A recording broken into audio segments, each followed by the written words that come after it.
Hi friend, ನಮಸ್ತೆ. ನಾನು ಇವತ್ತಿನ ಈ ವಿಡಿಯೋದಲ್ಲಿ ಬೆಂಡೆಕಾಯಿ ಗೊಜ್ಜು ಯಾವ ರೀತಿ ಮಾಡೋದು ಅಂತ ತಿಳಿಸ್ಕೊಡ್ತಾ ಇದ್ದೀನಿ. ನಾನು ಯಾವ ರೀತಿ ಮಾಡ್ತೀನಿ ಅಂತ ಇದರಲ್ಲಿ ತೋರಿಸ್ತೀನಿ ಬನ್ನಿ. ಮೊದಲಿಗೆ ಬೆಂಡೆಕಾಯಿ ತೊಗೊಂಡಿದ್ದೀನಿ, ಒಂದು ಈರುಳ್ಳಿ, 2 ಬೆಳ್ಳುಳ್ಳಿ ಮತ್ತು ಸ್ವಲ್ಪ ಕರಿಬೇವಿನ ಸೊಪ್ಪು, ಒಂದು 2-3 ಎಸಳು, ಒಂಚೂರು ಕೊತ್ತಂಬರಿ ಸೊಪ್ಪು, ಚಕ್ಕೆ ಲವಂಗ 1-2, ಟೊಮೊಟೊ 2, ಸ್ವಲ್ಪ ಧನಿಯಾ ಪುಡಿ, ಒಂದೇ 1 ಸ್ಪೂನಷ್ಟು ಸಾಂಬಾರು ಪುಡಿ ತೊಗೊಂಡಿದ್ದೀನಿ. ಈಗ ಯಾವ ರೀತಿ ಮಾಡೋದು ಅಂತ ನೋಡೋಣ ಬನ್ನಿರಿ. ನಾನಿಲ್ಲಿ ಬೆಂಡೆಕಾಯಿ ತೊಳೆದಿಟ್ಕೊಂಡಿದ್ದೆ, ಈಗ ಹೆಚ್ಚಿಟ್ಕೊಂಡಿದ್ದೀನಿ. ಎಲ್ಲ ಐಟಮ್ಸೂ ನಾನು ಹಚ್ಚಿಟ್ಕೊಂಡಿದ್ದೀನಿ. ಬೆಳ್ಳುಳ್ಳಿ, ಚಕ್ಕೆ ಲವಂಗ ಜಜ್ಜಿ ಇಟ್ಕೊಂಡಿದ್ದೀನಿ.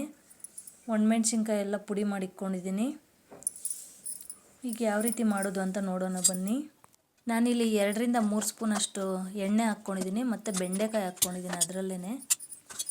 ಈಗ ಬೆಂಡೆಕಾಯಿ ಹುರ್ಕೋಬೇಕಾಗುತ್ತೆ, ಸ್ವಲ್ಪ ಕೆಂಪಗಾಗೋವರೆಗೂ ಹುರ್ಕೋಬೇಕಾಗುತ್ತೆ ನಾವು.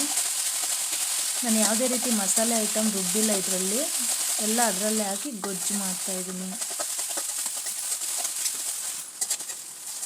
ಈ ಥರ ನೀಟಾಗಿ ಹುರ್ಕೋಬೇಕಾಗುತ್ತೆ.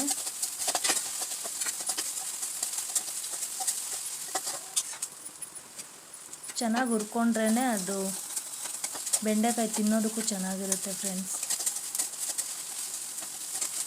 ಈಗ ಆಗ್ತಾಯಿದೆ ನೋಡಿ.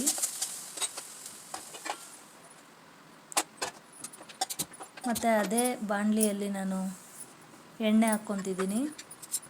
ಅದಕ್ಕೆ ಸ್ವಲ್ಪ ಸಾಸಿವೆ ಹಾಕ್ಕೊತಿದ್ದೀನಿ, 1 ಸ್ಪೂನಷ್ಟು. ಚಿಟ ಅಂದಮೇಲೆ ಸ್ವಲ್ಪ ಈರುಳ್ಳಿ ಹಾಕ್ಕೊಂಡಿದ್ದೀನಿ. ಈರುಳ್ಳಿ ಹುರ್ಕೊತಿದ್ದೀನಿ.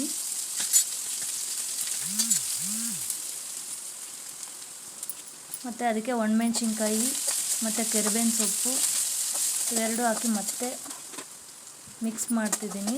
ಅದಕ್ಕೆ ಒಂಚೂರು ಉಪ್ಪು ಹಾಕಿದ್ದೀನಿ.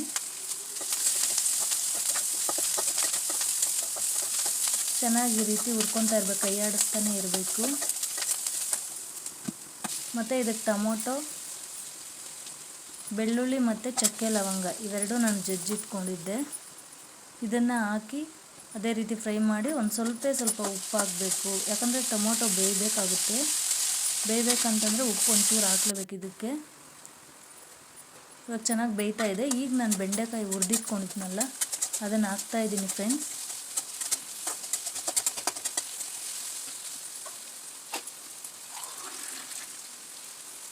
ಈಗ ಚೆನ್ನಾಗಿ ಹುರಿದಿದ್ದೀನಿ.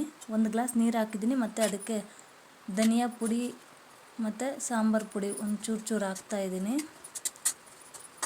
ಅದಕ್ಕೆ ಒಂದು ಸ್ವಲ್ಪ ಉಪ್ಪು ಹಾಕ್ಕೋಬೇಕಾಗುತ್ತೆ. ಈಗ ಮುಚ್ಚಿಟ್ಕೊಂಡು ಚೆನ್ನಾಗಿ ಕುದಿಸ್ಬೇಕಾಗುತ್ತೆ. ಕೊತ್ತಂಬರಿ ಸೊಪ್ಪು ಲಾಸ್ಟಲ್ಲಿ ಹಾಕಿದ್ದೀನಿ. ಈಗ ಚೆನ್ನಾಗಿ ಬೇಯ್ತಾ ಇದೆ ನೋಡಿ, ಯಾವ ರೀತಿ ಬೇಯ್ತಾ ಇದೆ. ಇವಾಗ ಅದೆಲ್ಲ ನೀರು ಒಂದು ಸ್ವಲ್ಪ ಚೆನ್ನಾಗಿ ಬೆಂದು ಮಸಾಲೆ ಎಲ್ಲ ಬೇಯಬೇಕಾಗುತ್ತೆ.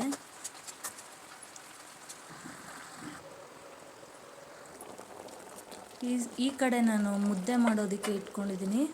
ಇದು ಬೇಕಾದ್ರೆ ನೀವು ಅನ್ನಕ್ಕೂ ಯೂಸ್ ಮಾಡ್ಕೋಬೋದು. ಇದು ಬೆಂಡೆಕಾಯಿ ಗೊಜ್ಜು ಮುದ್ದೆಗೆ ಇನ್ನೂ ಸೂಪರಾಗಿರುತ್ತೆ. ಮತ್ತು ಚಪಾತಿಗೂ ಯೂಸ್ ಮಾಡ್ಕೋಬೋದು ನೀವು. ನೋಡಿ ಬೆಂದಿದೆ. ಈ ಸೈಡ್ ನಾನು ಮುದ್ದೆಗೆ ಇಟ್ಕೊಂಡಿದ್ದೆ, ತೊಳ್ಸ್ಕೊತಾ ಇದ್ದೀನಿ ಮುದ್ದೆನ.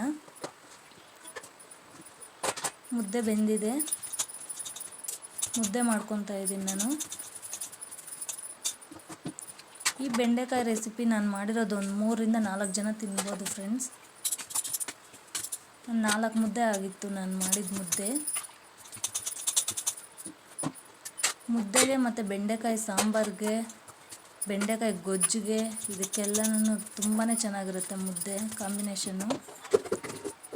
ನನ್ನ ರೆಸಿಪಿ ನಿಮ್ಗೆ ಇಷ್ಟ ಆದರೆ ಒಂದು ಸಲ ಟ್ರೈ ಮಾಡಿ ಫ್ರೆಂಡ್ಸ್. ನನಗೆ ಇನ್ನೂ ವಿಡಿಯೋ ಯಾವ ರೀತಿ ಮಾಡಬೇಕಂತ ಗೊತ್ತಿಲ್ಲ. ನನಗೆ ಹೇಗೆ ಬರುತ್ತೋ ಆ ರೀತಿ ಮಾಡಿದ್ದೀನಿ.